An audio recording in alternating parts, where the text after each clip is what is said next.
మరి త్రిత్వం అయితే ఎట్లాగా? బైబిల్లో ఎక్కడుంది అది? బైబిల్లో దానికి అంతటికి సమాధానం చెప్పా. బైబిల్లో సమాచారం అంతా పైననే కనబడదు, సర్ఫేస్ లెవెల్లో కనబడదు. లోపలి పొరలలోనికి వెళ్ళిన కొద్దీ మర్మములు బయలుపడతాయి.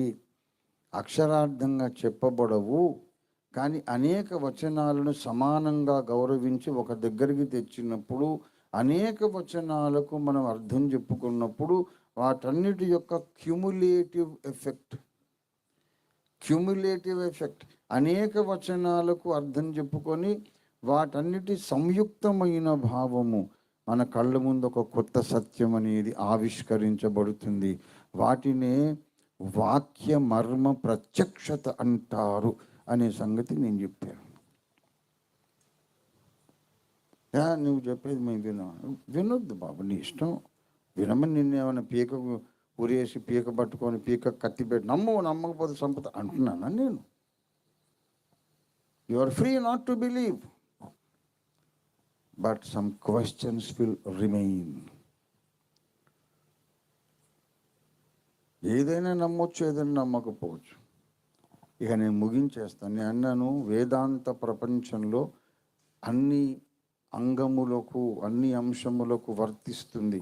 God gives you freedom, but you are the responsible person. You are responsible for the consequences.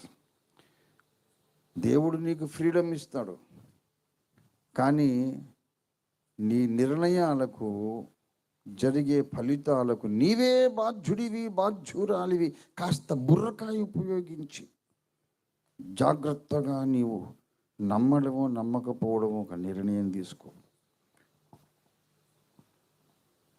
నీవు నిత్య రక్షణ పొందుతావో నిత్య నాశనం అయిపోతావో నిర్ణేతవు నీవు.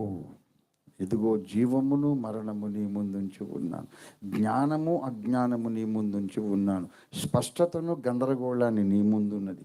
ఏది కావాలో కోరుకో, దాని ఫలితం నీవే అనుభవించు.